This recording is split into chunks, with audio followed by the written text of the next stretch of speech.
now. Welcome back to Sci-Fi and Fantasy Read Along. I am ATN. Hey everybody, I'm Yule. And I'm DM Phil. Hey guys. Hey! Chapter 20, right? This book is getting so small now because of all that glossary stuff at the back. Yeah, there's not a lot of pages remain, is what's going on. We are beginning Book 7, The Fate, today. It begins with Chapter 20, and we don't have any more books. This is the last book in the book. The book in the book. The last book in the book. Which is exciting, but it's making me like flittery, you know? I'm starting to get nervous. I'm like, oh my god, we only have so many chapters left. 5 to go. Yeah, it's including quite the hike. As with all books in this novel, we have 2 preambles ahead of this chapter. The preamble for the book and then the preamble for the chapter. I don't have any news or anything to tell y'all other than, I'm ready to go. So if y'all are ready to go, let's jump in, yes? Yeah, I'm go. ready to go. Awesome. All right, so let's talk about the preamble to the book. Anything? I think it's pretty straightforward for once. It just talks about the transition from the She-Wolf of Winter to the Dawn of Geteron, and I guess that happens every year. Yeah, it's their New Year's, and it's just flavor text to talk about it's for this chapter. I mean, we see it later on. There's somebody running through the streets or whatever, and it's basically this same thing being reiterated. Yeah, pretty much. Yep. Okay, that's good. And now, what about the preamble for the chapter itself? I have an idea. with only a small degree of confidence. Yeah, my confidence is low on this one as well. Yule, you got anything? No, not really. All right, Philip, tell me. What do you got? I think they're referencing Mother Dark here in the Tisty Andy. I'm with you on the Mother Dark thing. I'm not sure about the Tisty Andy. I mean, I assume they're part of it, but I was thinking maybe dragons had something to do with it. Well, it might be, but the very last line says the Children of Chaos, which could be the Tisty Andy, because they're the children of Mother Dark. They came from dark, though, remember? They're the children of darkness. Yeah, I know. He's the Lord of Dark. I know that. Not chaos. Okay. Oh, okay. I get your point. Yeah. Okay. So, point taken.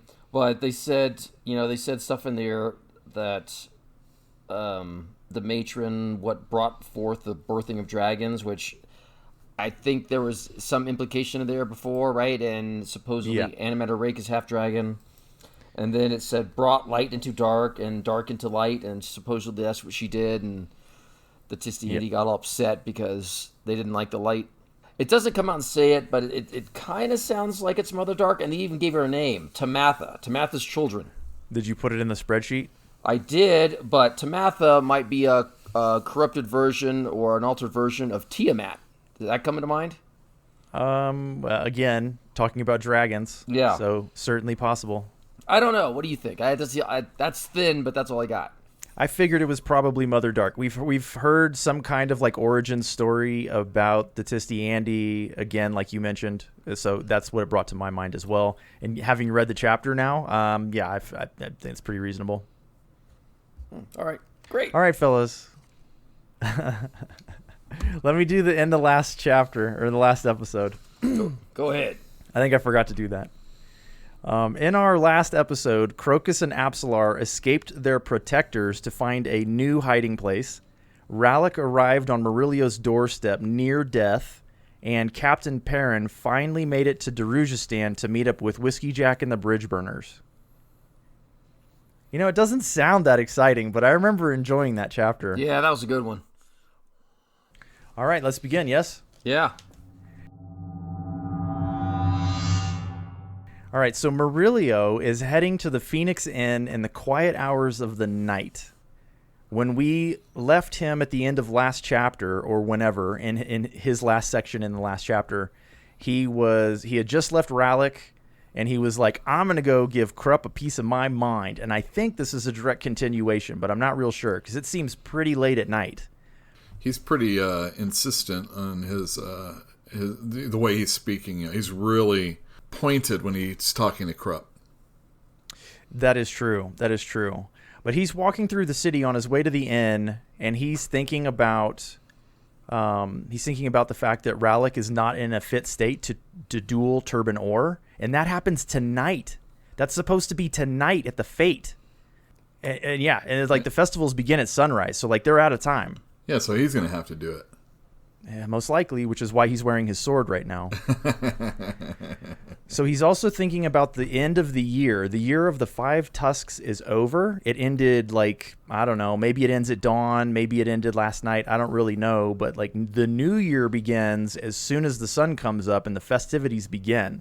And that is called the Year of Moon's Tears. You know, he's thinking about the naming mechanism that they use, which is this big machine that kind of like slowly spins, and I don't know how it works. It doesn't really describe it very well, but it was like this thing built by Ikarium and given to Darujhistan. It was like a gift, right? Exactly. That he's like, there can't be any prophecy in it. What would he know? You know, it was 1,000 years ago, and he just kind of moves past it. I had the impression it was some like really. Well, they said it was a large stone disc, but I think it was more complicated than that, like a giant orrery or something. Yeah, probably something like that. I think there were multiple components. The disc itself, they said it all lines up right at dawn every single year, you know, at Geteron, right? Yes, it's a precision machine. So it's like, what is this, like a calendar, timepiece, and astronomy or astrology thing all at the same time? Yeah. Kind of sounds like it, yeah. Yeah, you get your year of the dog from this, you know. He doesn't put any stock in it, though, as far as the astrology of it goes. And then, bam, he runs into Krupp in the street.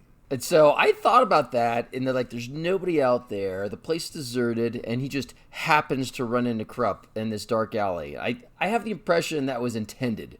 Maybe. Because Krupp drops 3 boxes and outspill these 3 beautifully carved masks, 2 of which are intended for Rallick and Murillo. So it's like, it's totally coincidental and convenient, right? It's like, oh, here are your masks. This one's mine.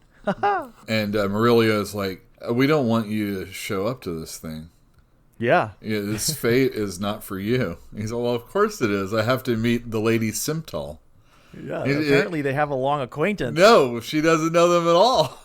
Maybe he's not lying there. Like, maybe they are acquainted in letters or something, but nevertheless, he's produced an invitation, so he's going. Right. I know. Right. I just think it's funny because, like, Murillo's like, damn it, you've never even met Lady Simtal. And he's like, oh, no. He's like, our relationship is made better, nay, pristine, by the fact that she's never met Krupp. It's definitely better. It's better if you don't know Krupp before you get to meet him. I know. I just thought that was really funny. Murillo's like, well, everybody's going to know who you are? He's all, well, I'll be wearing a mask.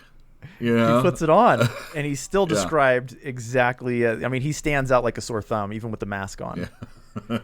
I thought it was going to have like some sort of glamour or something. Don't put it past him. Don't forget that he's a caster. It seems that he can make that happen. He doesn't need a stinking mask to do that, though. It's possible. It's certainly possible. But Krupp is in a hurry. He needs to get off to tell Baruch something, and we know what that's all about, but it's not pertinent to this section. So he's trying to get out of there, having delivered the masks, and Murillo says, No. Have you heard about Cole? Like, have you heard from Cole? So he gets the information that Cole is rested, some strangers healed him, and he's sleeping, and everything's fine. And so he tries to take off again. He's like, no, hold on. Krupp, I know who you are. I'm not going to tell anybody, but I know who you are. I know you're the eel. Well, no, Krupp thinks, he's like, no, I'm the Lady Simtal. You got me. You beat it out of me. I'm the Lady Simtal. Well, Krupp is, he's using his magic here. He mops his forehead. He feigns like, oh no, shame or embarrassment, or, you know, he's been found out. He mops his forehead, and then he wrings his handkerchief out, and it's like a torrent of water on the street. and Murillo's like, no distractions. I'm serious. I know you're the eel. I know your magic tricks, too. So Krupp waggles his fingers, and then Murillo has no memory of what they were talking about. He just kind of loses his train of thought, and he's like, I'm really tired. I need to get better sleep at night. And then he heads off. So does Krupp. But the thing that's weird is that Murillo, like I said, he's I know your tricks. I know your parlor games. Don't try them on me. And then as the conversation goes, Krupp does the finger thing, and then it's all over for Murillo. And it's like he did fall for it ultimately.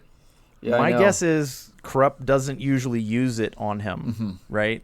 And like, so he's not actually immune to it in any capacity. He just is familiar with the fact that Krupp will do stuff like that.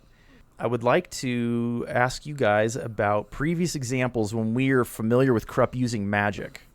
Like, can you remember any? Well, there was the obvious one where he was being followed by Sari, and he was walking through the market and like stealing food and putting it into his pockets.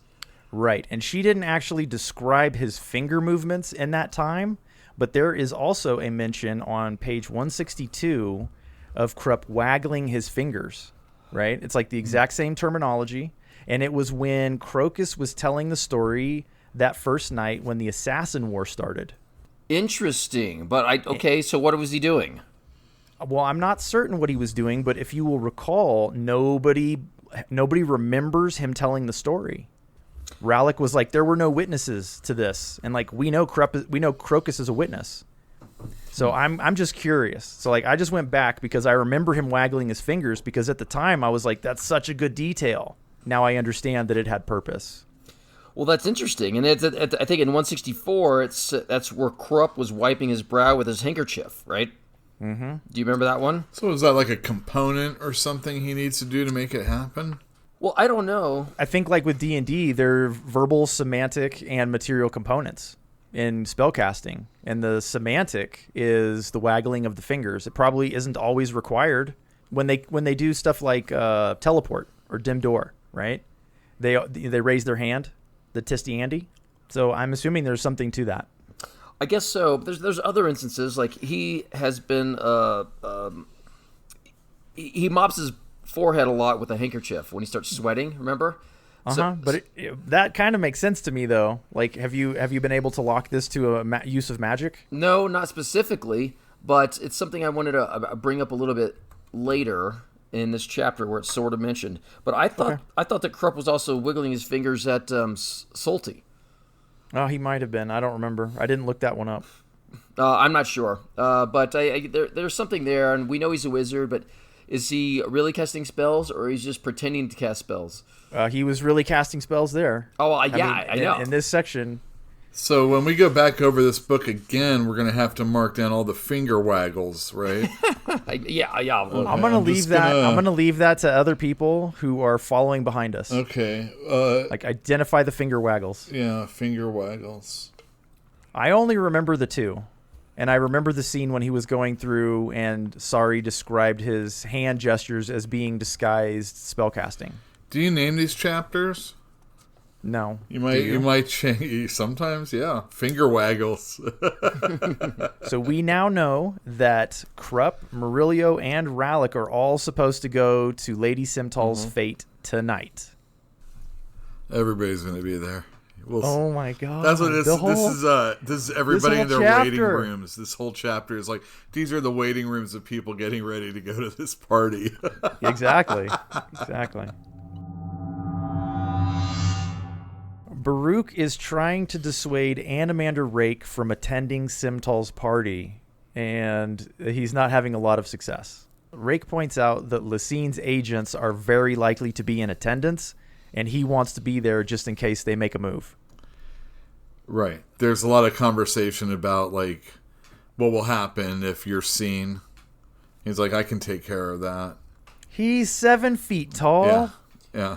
I'm just saying. I mean, he's the tallest man in town. There's no, like, he's going to be as hard to disguise as Krupp. Well, the thing is that what he's saying is, like, they're not going to attack me because there's all these smart people in the council that are going to be here, and they don't want to be found out. Just like you're talking about the Torud Cabal. Yeah, exactly. Giving away that they're angry at him. Exactly. Because he's been dealing with Hurion Baruch.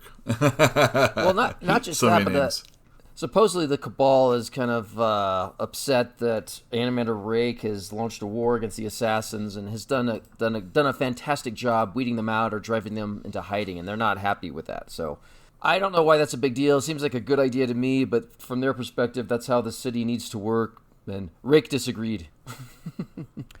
he disagreed and he acted upon it, and that's probably more why they're angry than anything, because they're the rulers of Jerusalem, and this guy is just a visitor coming in and like changing things. It'd be like when your in-laws show up at your house and move where you hang your towels, man. Yeah. You're absolutely right. That is completely unacceptable behavior. I agree. I agree completely. You hear that, in-laws? Yeah, you listening to this? You listening to DM Phil? All right. So the sky is starting to lighten, and as this happens, their conversation turns to Icarium's gift. And Rake warns him that you should always heed Icarium's gifts. Yeah, he does. I knew him. In fact, the last time I talked to him was about 800 years ago. That's what Rake says. Mm-hmm. And he talks about... Well, it's when he's saying you have to heed what Icarium's gifts are, he's saying that there's a warning that Icarium is sending, right? He is ascribing more importance and actual truth to the meaning behind the machine than the locals are. They have short memories, and they don't have the perspective of 100,000 years or 300,000 years. They don't have that kind of perspective. And he does, and he's like, 1,000 years is not a long time. Right. That's right. So you've only had that thing for 1,000 years, and he got real stiff when Baruch mentioned the name of the new year, which is Moon's Tears. Yeah. He was like, oh, you should pay attention when that stuff happens because it has meaning. Yeah, but how could he possibly have foreseen all this happening 1,000 years in advance? I'm sorry. Do you remember the seer from chapter 1? Nope. Regalai? I know, Riga. I know what you mean. I know, yeah. I mean, if she's just a human, and she was able to see events that were going to happen, 3 or 4 years into the future. And so when we're dealing with people who live forever, it's no surprise at all that they can see things that happen, 100 years into the future, 1,000 years into the future. That's not a surprise. I agree. I think it's not. It's not really a surprise, but still, it just seems rather prophetic. It does. Well, it is really interesting, but there was I guess Rake was telling a story about how the last time he was hanging out with this... Icarium. Yeah, Icarium, that he was with a couple of other people, one of which was a god, Osirk, also called Osric, and he said he was getting in an argument with them. And he said, but it was an old argument, but they didn't explain any details. So, and I was like, but you want to know, what do gods argue about? Right. So who is Osric? What is he the god of? What, he like a sea god or something? I didn't look this up, even though I knew I should have. I'm sorry. No, it's Lord of the Sky. The sea god is the one at the end when the two guards are talking, and he's like, "Bless you, somebody bless you," and that's the god of the sea. Okay. Okay, so he had this argument and etc.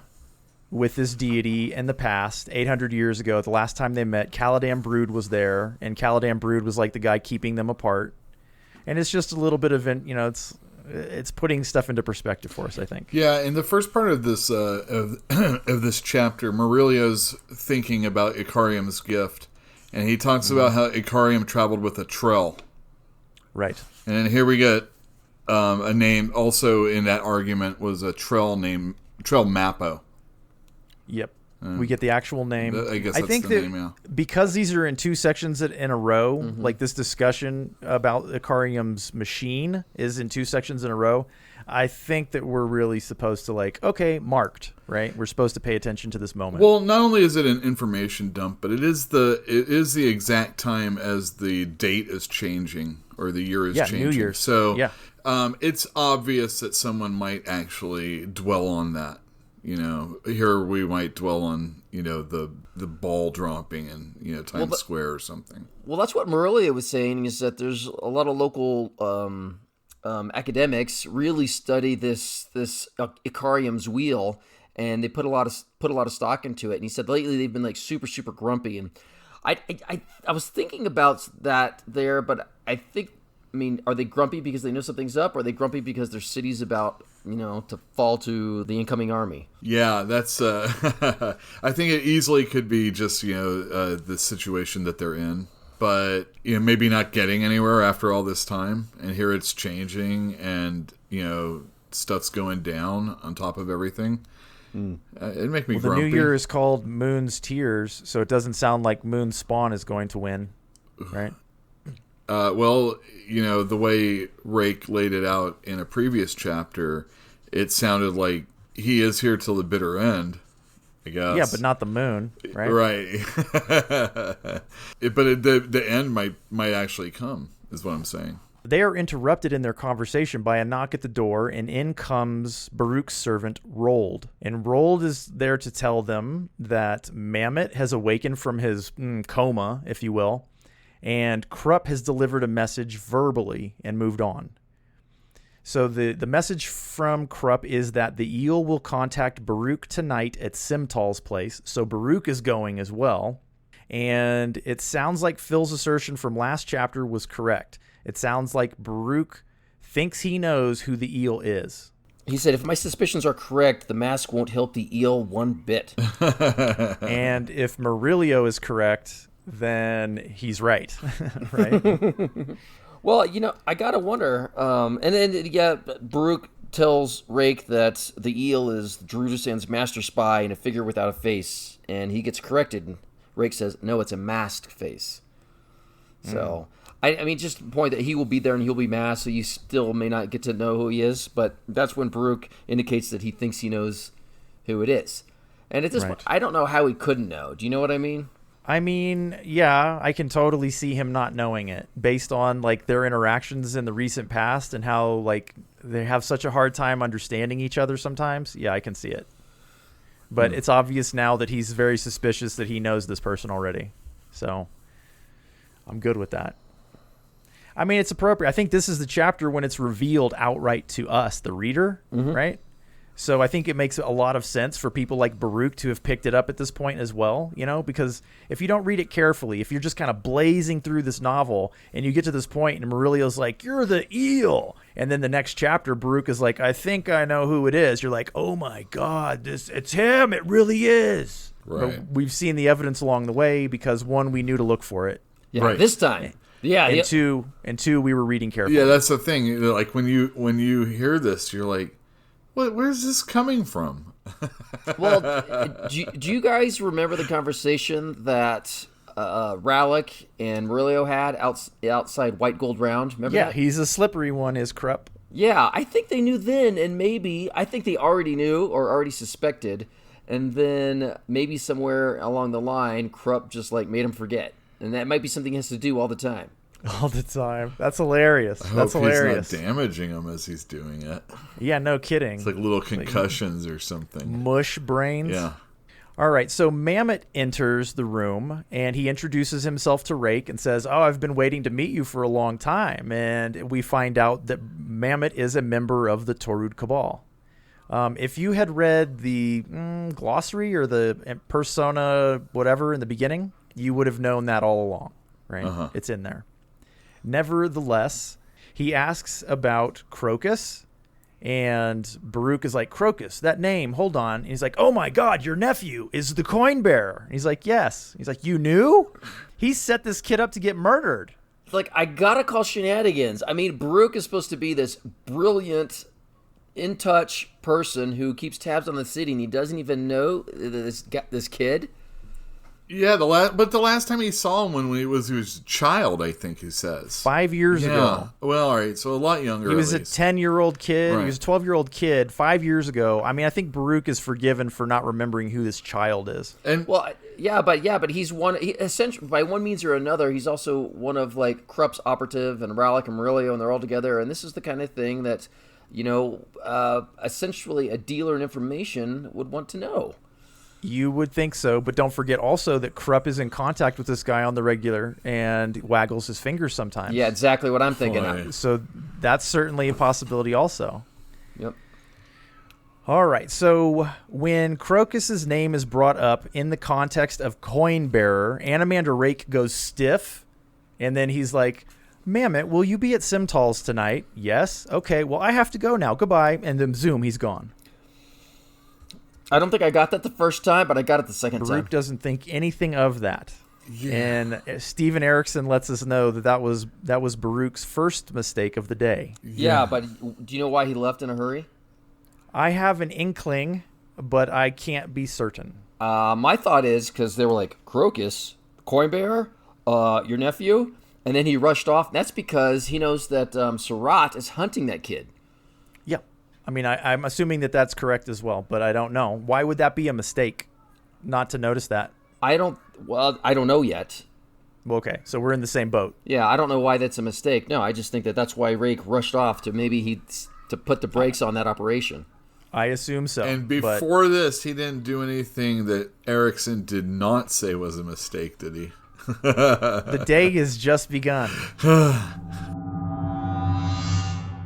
Lorn is just outside the Worry Gate, which is the gate that Perrin entered the city through in our last chapter. The festivities have begun to spill out, and remember, it's about dawn. Yeah, it's taken her like a long time to get through the city gates, right? Oh, it's crowded, yeah.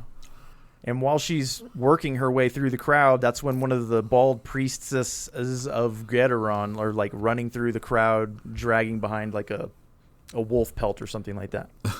Yeah, shred of wolf hide or something that could... yeah, same as the preamble, right? Yep, same as the preamble, just reiterated. No, but what I got out of this that was really cool is she was rubbing her shoulder. Yeah, her wound is not healing well, and she thinks it's because she entered the barrow. Well, she doesn't say that, but it does come out and say that there's an ache in there, ache inside the puncture, cold as the ice in the barrow's tunnel. Which I'm like, uh-oh. Yeah, that sounds like an infection to me, except infections are usually warm, not cold. Right, and Umptus Falak is ice magic. Yeah. So I wonder if somehow it got infiltrated, if she's magically contaminated or there's lingering magical effects. I don't know. She didn't think too much on it, but I was like, uh-oh. Yeah, but she's absently rubbing it all the time. It's there. You wouldn't think a soldier is going to rub a wound. Well, it could also be the Finnist causing it, but I think somehow it was contaminated inside the tomb because the Finnist otherwise doesn't have any external or obvious magical effects that's been mentioned. Well, while rubbing her wound, Lorn slips into the city unremarked. Just inside the gate, inside the city, she can sense where the Bridgeburners are, and she aims straight for them. Yeah, she says unerring and strong. And well, she's obviously able to mark people just like the Rope and Sari and Kalam and all those people. Right. Whatever that ability is, know the path or locate person or... That's the skill set you get to choose when you are a member of the Malazan Empire. I guess. How about the Claw? I'm assuming it's Claw. Okay, I'll give you Claw then. Yeah, that makes sense. Anyway, to me it's just a feat you can take. All right, so the two guards that were at the Worry Gate that Lorn just went past are having this casual conversation. The younger of the two is like adjusting his helmet and kind of wandering around, like he seems ill at ease. And the elder of the two is like, not your normal duty, eh? And that is when we find out that his normal duty is midnight to 3 a.m. at the Barbican. So we know this guy. We know the younger of these two guards that's adjusting his helmet and continues to adjust his helmet. So adjusting the helmet is this nonverbal signal to somebody who's mysteriously watching out there that the person he was looking for came through the gate. And that person was...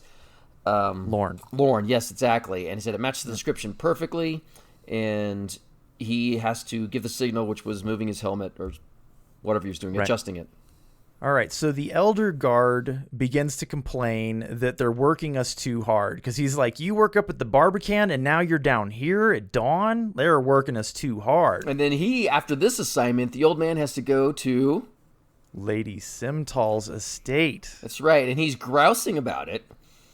And he's like, my feet hurt. I have a family. I want to go have fun like everybody else. And now I'm doing double duty. This is BS. Is kind of what he's grousing about it.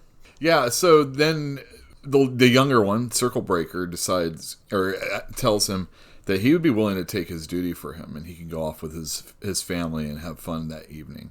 My question to you is, I mean, he takes it, obviously. The old dude's like, oh yeah, all right. He's all, I'll do you a favor. He's all, I'll collect soon. Trust me. He wants to be at Simtal's place of course. tonight, just like everybody else. Well, I mean, like I said, it is the place to be. He is one of the players. Yeah. Remember, he could hear the coin before it dropped. Right. He's one of them. He's one of the players on the board. Oh, I forgot about that. That's right. Yeah. So the old man says to him, Nerus bless you. And that ends the section. No, it doesn't. He said, "Hey, buddy, I don't even know your name." And it ends with, Circle Breaker tells him his name, but you don't actually get to hear the name. Yeah. It literally just says Circle Breaker tells him. So that mystery is still there. We have no idea who it is, and it's this faceless man. As far as we're concerned, he is Circle Breaker. Was there another chapter where he relieved somebody of their duty or promised to stand guard for something? He was relieved of duty. He was waiting when Turban Orr was having that meeting with Feder, I think his name was. He was waiting to be relieved of his duty during that meeting. Okay. And so when Turban Orr made the rounds and came back, he was gone. Right. Okay, I remember. And then in the next time we read about him, he had just been relieved of duty, and he was on his way down to the waterfront to meet with one of the Eel's agents to deliver that scroll that he ended up tearing up. Right.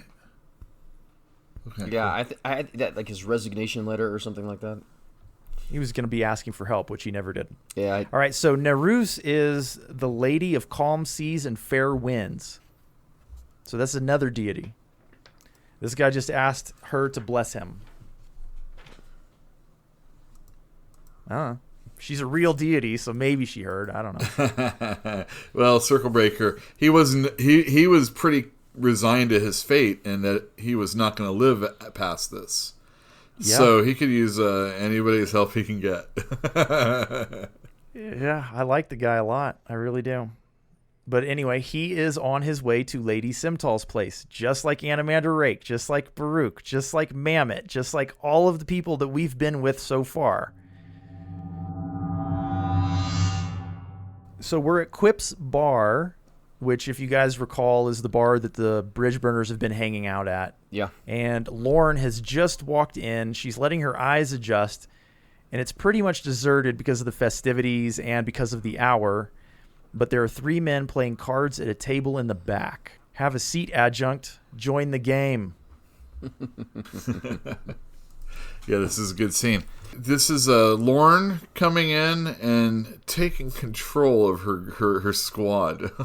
She thinks she's taking control.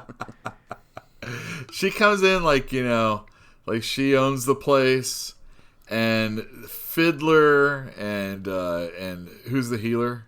Mallet and Hedge. Yeah, they're just playing. They're playing with a deck of dragons. She realizes, and she asks them straight up, "Are you a talent?" She asks a Fiddler. She asks him if he should be doing that. She's being a Karen, you realize. So, I have seen that. That she might be, a Karen. But she's getting involved in something that, as far as they're concerned, has no business asking her. And Fiddler tells her that. Yeah. He says, it's none of your business, Adjunct. Nobody's thrown a knife at us yet. And then he deals her in because of it. Yeah, and since he's making the game as it goes along, it didn't work out well for her. It means she owes them a bunch of money. 10 gold each. Well, it never mentions that she paid him, but no, yeah. I doubt she did. But if you think about it, these guys have been playing cards, I mean, for multiple scenes throughout the book, and you never really thought anything of it, because that's how soldiers pass the time sometimes. But they've also mentioned in the past that, Fiddler's making up his own rules again. Or the weird things they play where they're just staring at the cards patiently. Uh-huh. Yep. Because they change. Deck of Dragons whole time. They change the cards. As Fiddler's describing what's going on, things that are in the card, disappear. Like in this chapter, this part. To me, everything but the last 2 cards were essentially a summing up of events that have already happened. All right, that makes sense. Yeah, that's a good way to say it. So I don't want to dwell on the reading necessarily, but I do want to talk about 2 of the cards. And one of them is Throne Inverted, and the other one is Captain of Light. That's a new one. We haven't heard that one at all.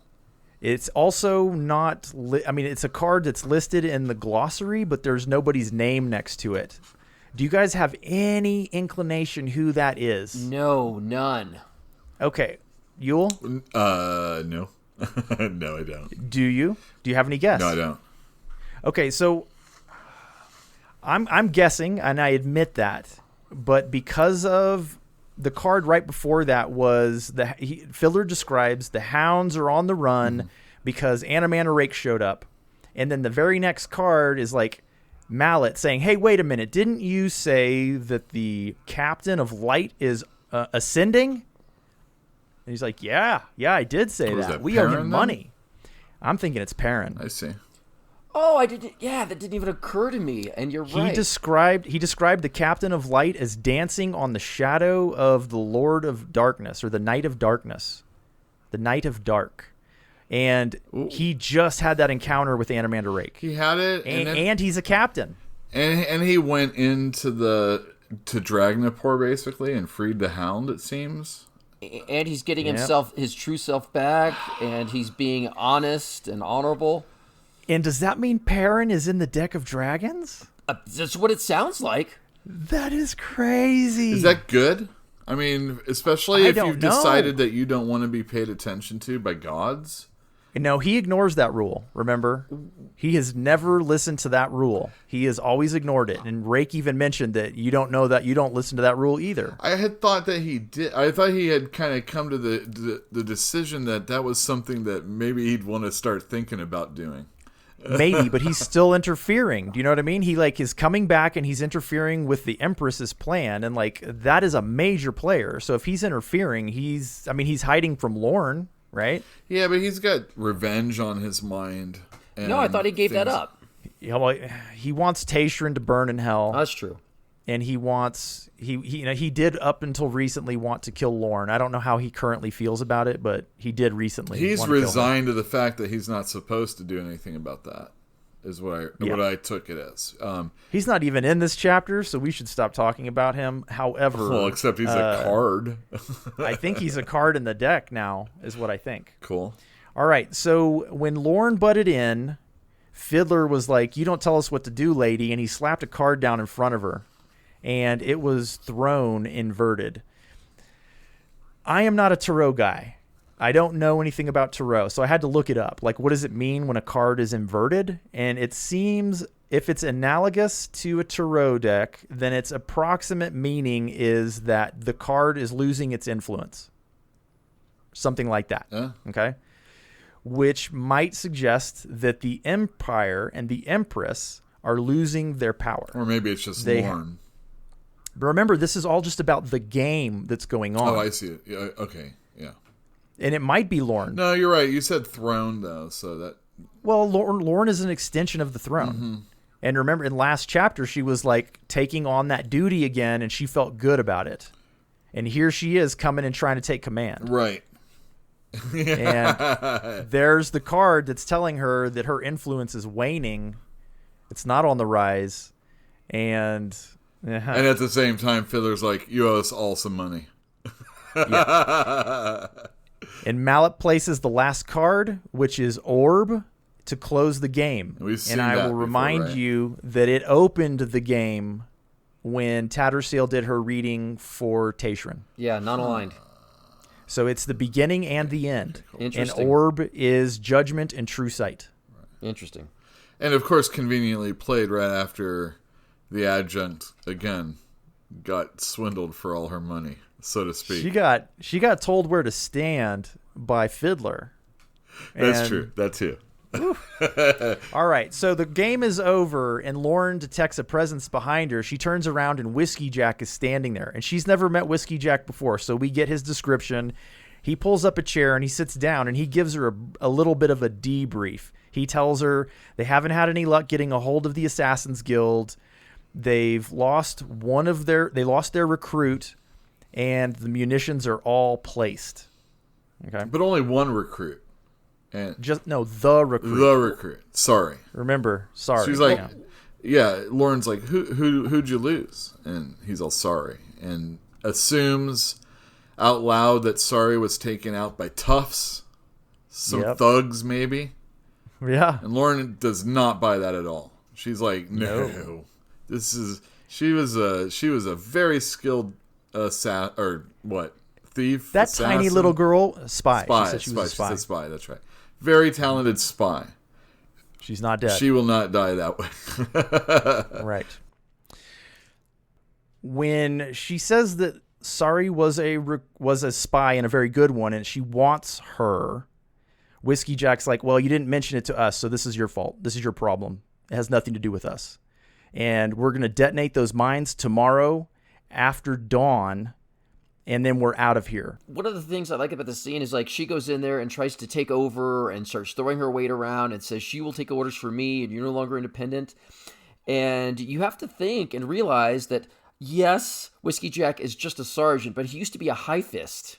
Not only that, but he knows what's going on. He's a brilliant commander, and he has been doing things amazingly for basically his entire career, and it's like she's refusing to acknowledge that, even though she has never been a commander, ever. She's used to getting her way, though.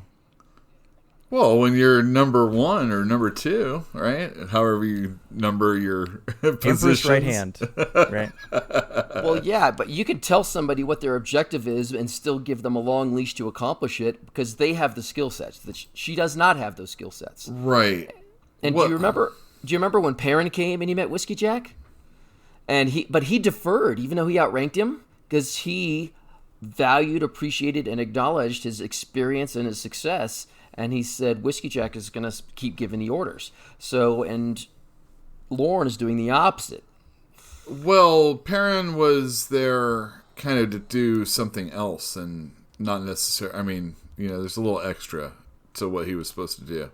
They're just essentially on different sides, though. Like, Perrin has decided that he's not on the Empire's train tracks, and Lorn has decided that she is on the Empire's train tracks.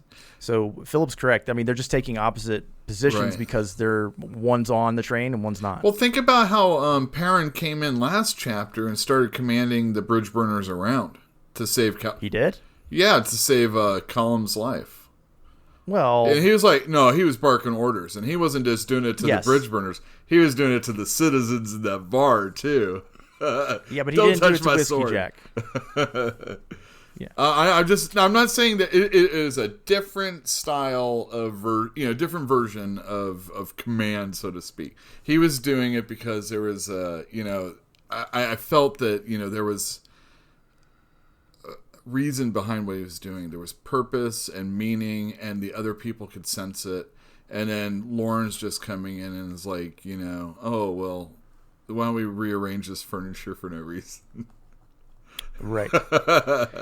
Well, I think there's some purpose also to the way Whiskeyjack is talking to her. Like, it seems like he's trying to make her angry. Mm-hmm. And there's a moment when she snaps at him, and he has like this gleeful look in his eye. And when she looks again, it's not there anymore. And we've encountered this once before when Whiskeyjack manipulated Tattersail. So it's a very similar kind of thing. Like, he's needling her to make her pride involved. I'm not really sure exactly what his purpose is, but the effect is that Lorn rises to the bait and it's like starts barking orders. And she's like, let's go find some privacy. Well, we saw when Lorn got all angry at Tattersail in their little conversation. Dujek was there. And, that was a bad situation where it looked like Tattersail was going to get offed, right?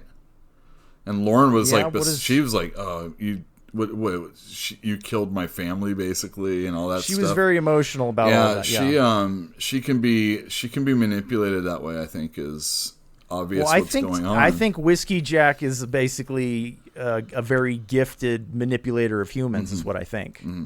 I mean, he expertly manipulated Tattersail, and I think he's expertly manipulating Lorn right now. Mm-hmm. Well, that's part of having command experiences. You just get you have it naturally, or you develop it, or you just get better at something you're already good at.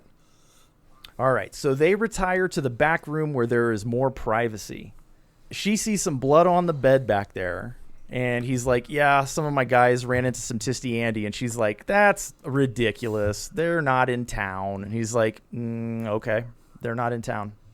Why don't you just go and kill the rulers of Darujistan yourself? And he's like, well, we're one step ahead of you. We're going to be at the Fate, too. Yeah. How are you going to be at the Fate? She's like, how are you going to get that job? Because he's like, well, we're going to be like security. Yeah, because Trotz is a Barghast, and the titillation factor is going to get them hired. That's right. They've loaded the streets up with explosives.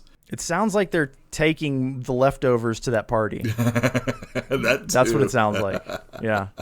A night to remember, I think, is what he called it. Yeah. She initially says, why don't you just kill all of the nobles yourself? Because Kalam was the most gifted claw before his falling out. So this man is not in hiding, as we had suspected. And he was the one that suggested that idea, too. To go, why don't we just kill him ourselves? Yeah. All right, well, anyway, Lorn says, I'm going to be back in 2 hours. I've got stuff to do. And Whiskeyjack says to her in a very condescending way, hey, why don't you smartly leave out of this tunnel? And she's like, I'm not gonna. And she leaves out the front door. She totally does the opposite of what he's telling her to do. But he's doing it in such a way so she won't do it. Yeah, he's reverse psychology or whatever. Because Quick Ben's in the tunnel. And when he comes out, he's like, Jesus, Jesus, Sergeant, I was in there. There's been no word from Kalam about the Assassin's Guild, but Trotz enters, and he's had luck. He got hired on, he and some other Bridgeburners got hired on to be security for Lady Simtal. So they, too, are going to Lady Simtal's fate. I think Lorn is going as well. I seem to recall that was in that section, that she's like, we're going to go. But she's coming back in 2 hours. So that's what Trotz was out there. Oh, so he was the bait to get them hired on as. Yeah. So when Whiskeyjack's also, did you have success? And he's all nodding. That's what he's nodding to. I gotcha. Yep. I see. Right. Well, he had it all planned out. When he and Quick Ben are talking at the end, and Quick Ben asks, was she fooled? And Whiskeyjack laughs and says, fooled? She was reeling. Did you guys comprehend what was going on there? Not just the foolish part. When she said she was reeling, I didn't get it. So I took reeling to mean off balance, right? Like in over her head, possibly. I have a suspicion, but it's like, you're talking about, degrees of uncertainty in the very beginning about the second preamble. And like that, I feel the same way about this. They have a pretty good idea of why Lorn is there. They know that she's leading the Jaghut Tyrant to Darujistan. They know that. They're under the impression that she's with the Talana Mas, which she is not, and that she is trying to kill them. Like, that's part of her goal. Well, they were holding all the cards literally from the beginning when she walked in completely unannounced, and they just pulled out a chair and said, sit down. Knew who she was. They knew she was going to be there. They didn't even miss a beat. It's like they are way, way ahead of her and several steps ahead of her, and she wasn't expecting that. Right. She was expecting to come in and boss them around, and instead she's dealing with somebody who was arguing tactics with Dasim Ulter on the field of battle. So, I think that's why she was reeling, but I'm not 100% on that one. And even though Whiskeyjack told Lorn about the Tisty Andy and how they were jumping Quick Ben and Kalam, she didn't believe any of that. No. So, yeah, that's a good point. It was last chapter when Crocus was mansplaining everything to Absalom? Yeah, right. This is the same exact thing. It's just in reverse, right? Sure. This is somebody who doesn't know anything, woman-splaining something to a man who knows everything. Lorn feels very much in a sense, and I don't know if this is like totally the same way, but you know how like in those war movies, someone maybe goes to college and then gets a high-ranking position and then goes to the front. Yeah. Officer training. So that's kind of what Lorn kind of feels like. I mean, she's obviously a skilled fighter and she's sharp and she's a smart cookie, but she's coming in, she's a little over her head and she's trying to take control. This is where she is not skilled. Well, she is taking control, but in a way they're just letting her do it. Right. They're letting her have the sense that she's in control when actually they're doing their own thing. Right? Because remember, they're about to take off with Dujek and like not be a part of the Empire anymore. She does not know that. Right. So they have their own agenda and their own plans are in motion, and she has nothing to do with it. Meanwhile, she has a person waiting for her 10 days later, if that should happen. Well, she's probably kind of concerned also because just to continue my argument a little more is like you have Fiddler sitting there playing with the deck of dragons, and as these cards are coming out, he's explaining what's going on, and she is shocked and concerned. She has no idea how much they know, what they know, or what their real plans are, and that's why I think she's really getting scared, or reeling, as Whiskeyjack said. And he is just doing an amazing job of managing up. Do you think it was a show? I wonder if the deck of dragons reading, because that's all stuff that they've learned, right? Oh, I think it was real. I just don't think it was coincidence that they were doing it when she walked in. Yeah, they were very prepared for her. I think they were playing her because they obviously knew she was coming in. Mm-hmm. They could have put that Perrin aside. told her. Perrin told them. Right. Well, that's true, but I mean that more than that. I mean they really knew she was coming in right then. That's my feelings. So maybe somebody else was at Worrygate besides, whoever Agents of the Eels. Maybe they had their own agent there too. Much later that day, the afternoon is waning, and Crocus and Apsalar are atop Kroll's belfry. The plan is to wait until nightfall, then slip into the Simtal estate when everybody's in disguise and find Chalice. That's the plan. It's a reasonable enough plan, but it seems like a ding-dong's plan, Well, he obviously needs to talk to her. Crocus. Yeah, his life is on the line, but, whatever. Well, it is on the line, but remember, the fact that they put a mark out on his head, or they want him, they think he's going to swing from the gallows, that he had the impression something was up beyond the killing of that guard, which should have been smoothed over by the Thieves Guild. So I think he doesn't just want to confront her about her actions. She probably wants to get down to the bottom of it. Well, don't you think he also wants to tell her that he didn't kill that guard? I imagine that as a part of it.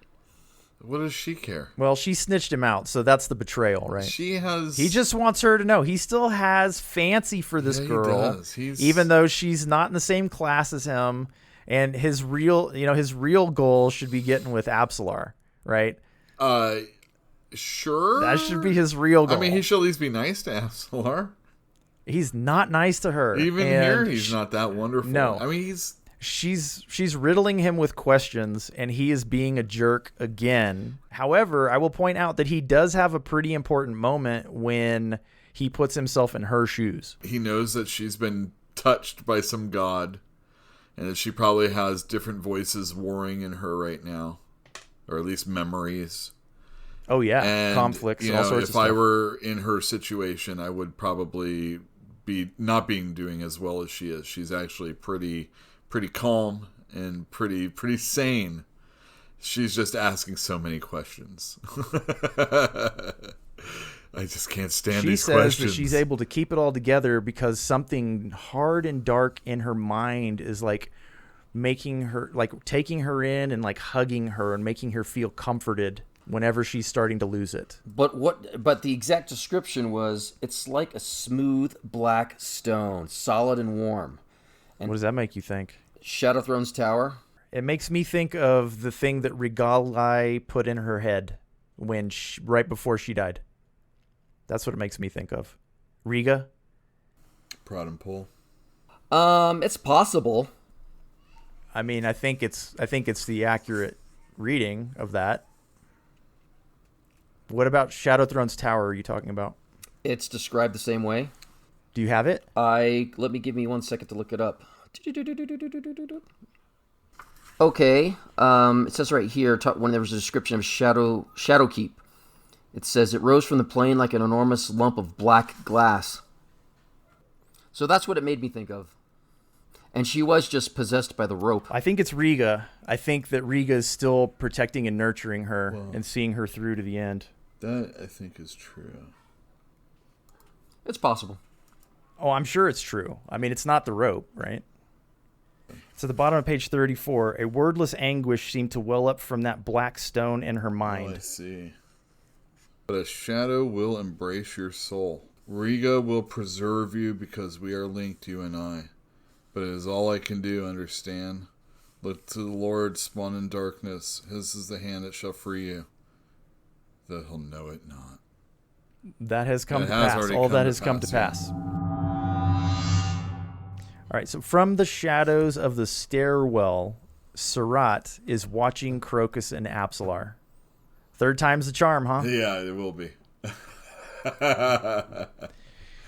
All right, so she has had 2 run-ins with a invisible foe that has prevented her from killing the coin bearer. This is the 3rd time, and she has warded the stairs. She's got defensive wards all over herself. She's got her daggers in her hands, and she's just about to pounce when she feels the tip of a dagger under her chin and another one behind her shoulder blade.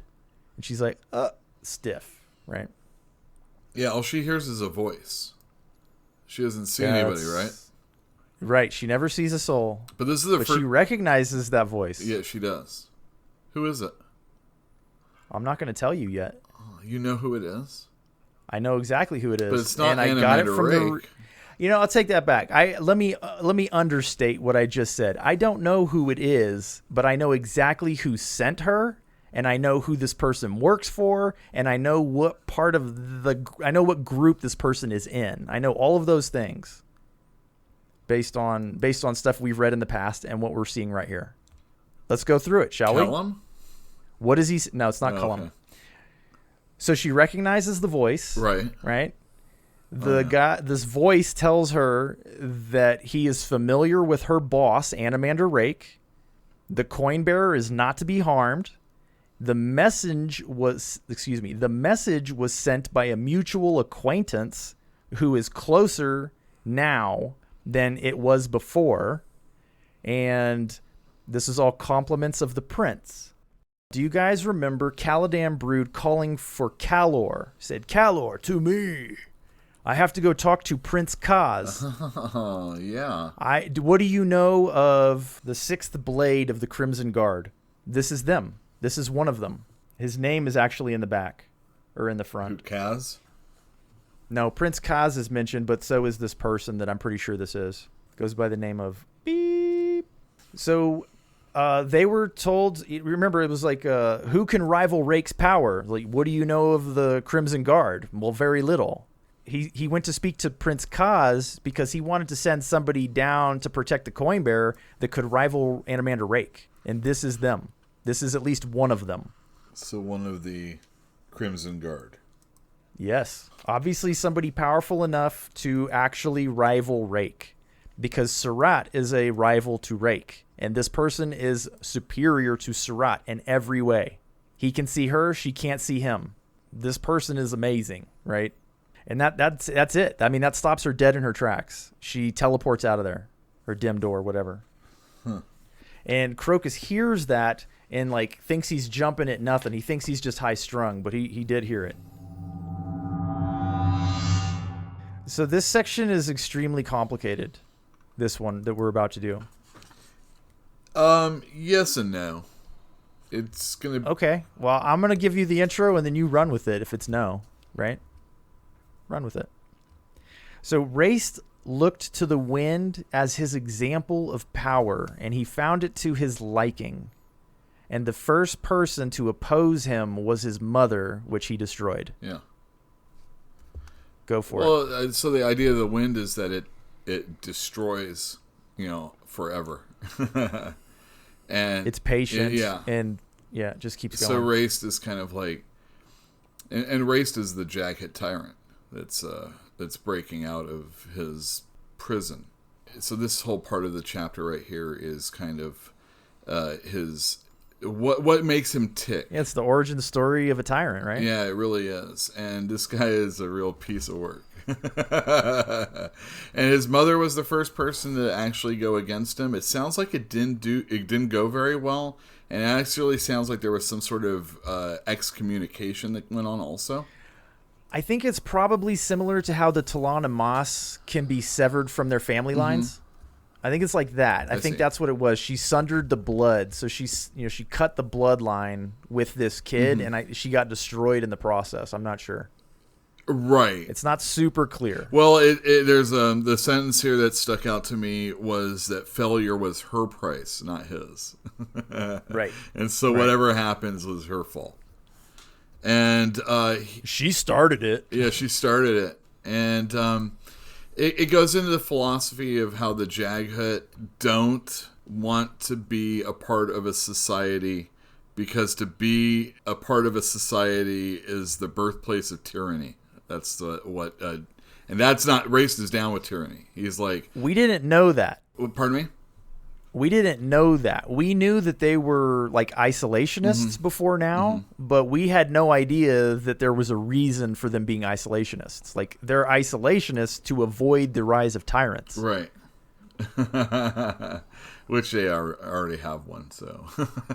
Well, apparently, and this guy's pretty old too. Right. Like he was put down before the ritual of Amos. So this is more than 300,000 years ago. This guy was running amok.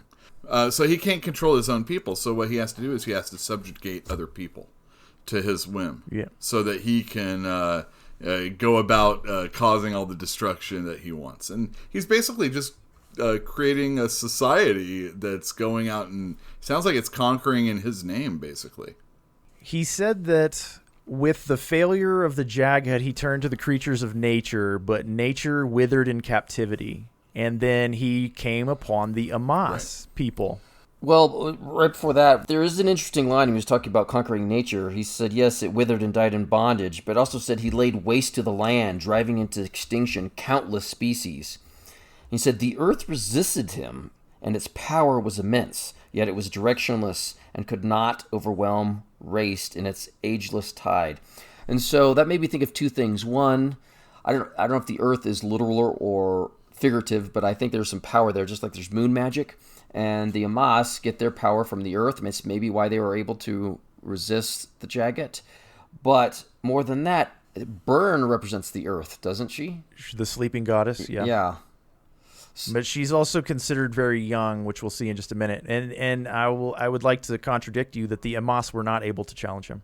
The Amos have waged a war against the Jaghut. Yeah, but not him. They couldn't defeat him. They had they couldn't do anything against him.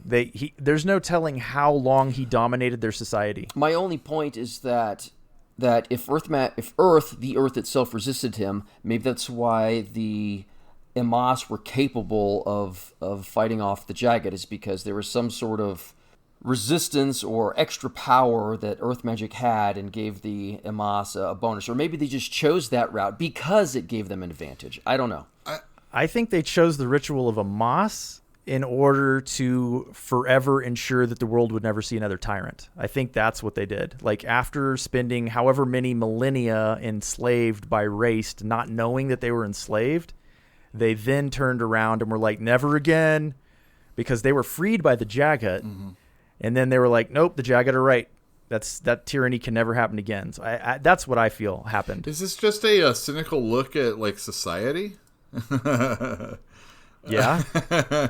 Is that Erikson's main message right here? That we should all be living in the woods, far away from each other. Keep your social distance. Even if you try, every now and then you're going to get a warlord that comes along. Yeah, I'd like to second the idea that the Talon Amos did not understand. I mean, they were being subjugated to Raest's will, but they had invisibly. Yes, exactly. It was in such a way that they felt that they were in power. They were in control of their own destiny.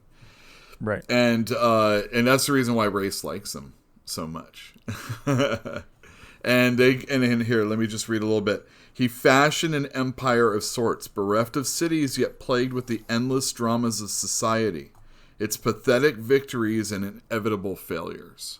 And going back to the idea that, Erikson is just like, he's being a little negative towards the whole thing right here, at least as far as Raest is concerned. Maybe a little bit. I mean, we do have a never-ending supply of tyranny in the world, right? In our world, the real world. There's a never-ending supply of the stuff. Sure. Well, eventually it was the Jaghut that formed a community that came specifically with one purpose, to destroy Raest, and he was not prepared for that, and they succeeded. Now he is prepared. Right, so the Jaghut went and did exactly what they never wanted to do, and is basically form a community, like you said, and then attack him. And because he never saw that coming, he was out. Okay, cool. Right. So Raest is now conscious. He's aware of the fact that the Finnest is missing, and he's aware also that it's not that far away. And with a small gesture of his hand, the barrow just explodes outward. Yeah. And he walks into the light. Yeah. It's a very messy section, but there's nothing we can do about that. I think that would be fun, though. It's a fun little conversation. People will be happy. He's like the birth of a tyrant, right? And just like the order that he goes in, like figuring it out. It's like, yeah, he tried his own people because that was what was handy. And then he went to nature because, he couldn't get his own people. And this is no fun. This is too weak. And then he finds the Amos. And like, no wonder they went on a rampage and killed the Jaghut for 300,000 years. No wonder. One of those guys coming out. Jeez, I they thought must be the embarrassed. Amos were jerks, but all of a sudden they don't seem so bad now. Now it seems like a somewhat reasonable thing to do. Yeah. Well, yeah, like genocide. Well, do you remember also that when explaining what the Amos were all about to Lorn, he had kind of said that they had cleared the field of players so that the humans could have their time without having to worry about the previous races. I do remember that. They didn't want a tyrant interfering with the humans either. Right? Well, here we go. High above the hills, Crone witnesses the eruption of the tyrant Raest. Almost immediately, she is buffeted by a greater wind as 5 dragons fly overhead. Oh, yeah. So these are the same dragons that Crocus saw, or thought he saw, at the end of last chapter, when he's like, what the? These are the same dragons that Cole in a drunken stupor screamed about in the middle of everybody in the bar. 5 black dragons. All right. Yeah, he knew they were up there, I guess. Yep, and Krupp went and did his research and found out about the 5 black. Yep, this is them. These are they. These are they. So it starts off, you say, oh, he exploded the barrow and he's out, stepping out into the light, Raest is. But Crone, from where it's tons of earth just being catapulted into the air. Yeah, and he barely flicked a wrist to do it. This isn't something that everybody's like witnessing right now. It's so far away. Is that the case? I mean, it's complicated, and I know it's complicated, but there are little clues in there to let you know where everybody is in the moment.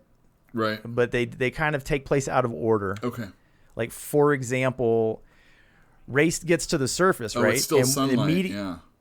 Yeah, Raest comes out, and he's like, it's not such a different world than I remember, and he immediately starts torturing Burn. Right. Right? And he's just like, it's like a volcano. It's like a rift opens up and lava starts spewing out of the earth. And he's like, I did that to you, lady. And she's just sleeping through it. But he doesn't feel any intelligence around him. Like nothing. It's just the fear of like small animals and stuff, right? Right. But we've already read about the dragons flying overhead and Crone being around. And then he starts to walk up the hill because he's like, my Finnest is that direction, but I'm just going to walk up to this top of this hill and I'm going to see exactly where it is, right? And as he's doing that, he hears distant laughter, and that's Crone laughing when the dragons fly overhead. Then he sees the shadows. Yeah, so Crone screams Solana's name, which is the red dragon. And on each side, there are 2 other black dragons surrounding Solana. He tries to warn them off. He's like, get out of here. I don't want to bug it. I can't dominate you, but I will kill you, and I'll kill all of you Soul Taken, but, go away. And they don't. They just deride him, and he's like, okay, bring it on. All right, so he fails to warn these dragons off, and what ensues is a disgusting and brutal fight where Raest's body is essentially just ripped to shreds by magic, by his own fire, magic. But he doesn't care. He doesn't care. Yeah, he brings in this power, and his skin starts splitting, and it's like and just that alone is like really crazy. Is that his power is so foul and so powerful that it's splitting the body that's in him? Well, don't forget that he's desiccated and etc. But sure. Like his tusks. When he smiled and his tusks, the skin over his tusks split, it's like, and he's like, I can get another body. It's no big deal. I can get thousands of bodies. It doesn't matter. The power is within me. I am the power. He's not afraid. And they have a really, really horrible fight. I don't know how it ends. I'm going to have to wait till another chapter to find out how it ends, but it doesn't look good for Solana. I mean, she got punched into the ground, and one of them definitely lost a leg.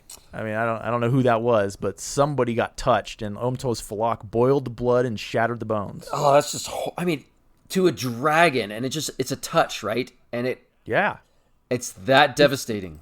He dislocated his own arm so that he could reach around and touch the dragon's shin. And that's all it took. He just had to touch the dragon's shin, and it was horrifying. And, like, we're rooting for these dragons. I mean, at least I am. And this is very important. This is a power scale. We're seeing this tyrant, and it's like, how powerful is this tyrant? How big of a threat is it? Well, people have been talking about it this entire book, right? Oh, that tyrant. Oh, he's trouble. And the only thing we have to balance him against is rumor, right? And so the first thing he does when he gets out is he tortures a goddess, and then he gets into a brawl with 5 dragons, and it looks like he's winning. And remember, he just woke up, and he doesn't have all of his power. He doesn't have even... I mean, he has a tiny little bit. Yeah, because again... He's missing his acorn. He's 3 days away from the acorn that holds the rest of his power. Oh, and guys. Lorn's leading him into the city. Oh, yeah. She's there. I thought she wanted him to be around for the fate. I guess not. It didn't matter. The fate's not the thing. I am suspicious, but I know things. Uh-huh. So I'm going to keep my mouth shut. Okay. Oh, okay. So, yeah. So it seems like the timing is a little off, because in the previous sections, essentially not the fate, but Geteron, the celebration of Geteron started like today, this morning, right? So, yep. And he's supposed to take 2 or 3 days to get there, or did it take 2 or 3 days for him to wake up and get out? That's the thing. Oh, no, because Crocus just this morning, or today, right, saw the dragons flying in that direction.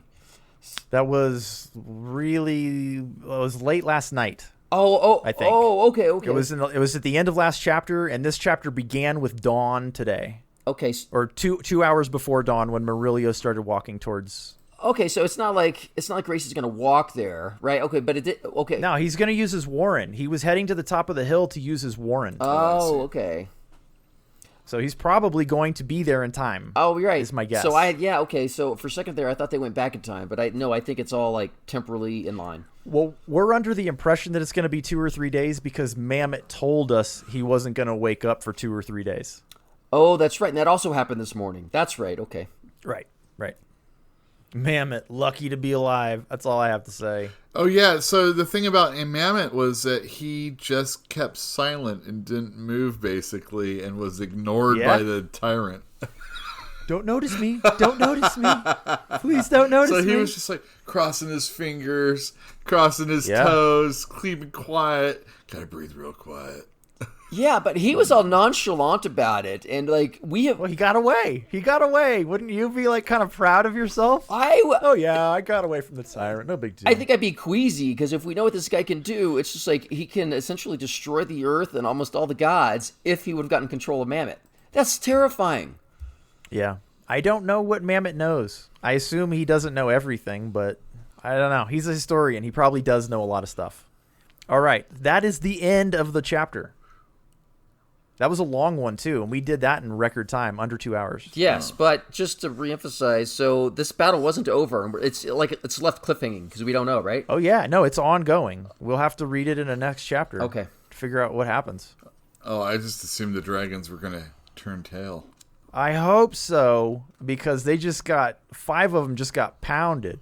And one of them is like, a real dragon. It's like, get out of there. Run, right. run.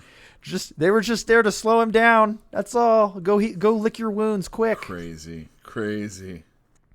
Absolutely destructive. But we need that kind of a combat in order to understand how powerful Raest really is. Because if he had just caused a little earthquake, it's like big whoop, right? He threatened to punch the hearts out of these dragons, and it looks like he's actually capable. Dun, dun, dun. That's chapter 20, boys. Chapter 20. All right. You guys, you have anything else you'd like to talk about? No, I don't think so. Yule? Got anything? Well, like I said, this was a nice little chapter that it got us. It let us know all the pieces, all the players that are going to be going to the fate. I like to say they're primping for their events. Obviously Krupp was actually with Mass so that his buddies could go in along with him and be a part of the festivities. And we got our Malazans are going to be showing up, and then we got everybody, Jaghut Tyrant everybody showing up.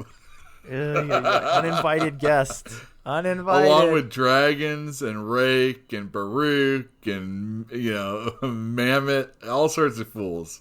Not to mention the Diarls, because it is their estate, right? No, or is it Simtals. Simtals? Oh, it's Simtals. Simtals' It's Simtals' estate. You're right. But Chalice will be Right, there. exactly. So there's a ton of So things. there was a funny thing. I went and looked at I was looking through the glossary or the important people at the beginning, the persona, whatever the heck they are, and under the heading the Council, Lady Simtal and Chalice D'Arl are both listed. Really? Yeah. And it does say his daughter, so it's not like wife's name is the same. Isn't that weird? She's not part of the council, is she? Doesn't seem likely that his youngest daughter is part of the council. Was Simtal also? I mean, I know she... Yeah. She was currying favor with people by sleeping with them, but I wasn't... She has influence within the council, but I mean... Maybe that's all he means by titling it council. That could be. But I thought that was kind of weird. That's a little strange. I didn't think they had that. I mean, obviously, the only thing we know about Chalice is that she sleeps in a bed in a room. and is the most sought after available young maiden in That's Jerusalem. right. She has plenty of suitors for her, but other than that, we don't know about any machinations that she has going on right now. No. So, but I mean, right. I would explain why she's getting Crocus in trouble. Well, I mean, she can. That's why. I'm pretty sure that played out like there's a dead guard and she's like, oh, this just got serious. You know what I mean? If there hadn't been a dead guard, she would have kept it secret. Right. Probably. But good old Sari, she likes to kill people. She does, dude. She's really good at it. She's just like flexing her muscles. That's right. Oh, yeah, she's a good spy. Awesome. Not a spy. She lied. Lorn lied to them, and they knew. They knew the answer. They already knew. Well, the they answer. know the She's answer no because spy. of how cutthroat Sari was. I mean, when you start scaring these Bridgeburners.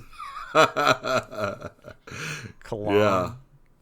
So it was a mind blank for me that Kalam was known to the Empress and that he was the best of the claw before falling out. And I'm like, how do you fall out of the claw?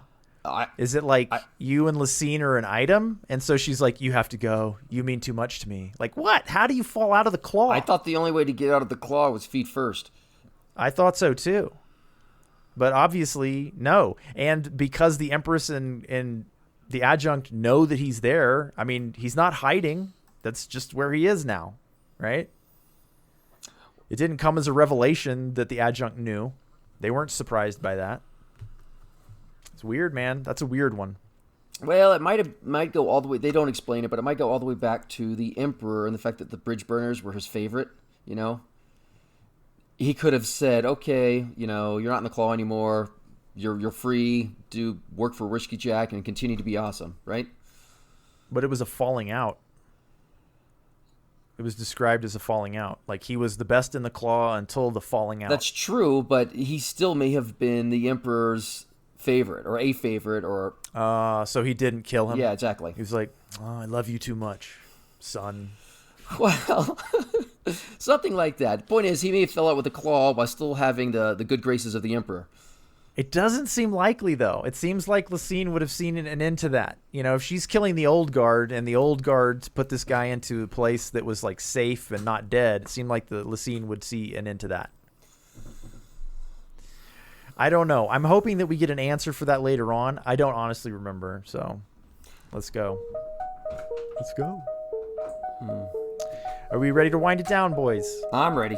I'm ready. All right. Thank you for joining us. This is the end of episode 20. We have 5 more episodes to go before this book is over. Thank you for joining us, and we will see you in the next one. Good night. Good night, all.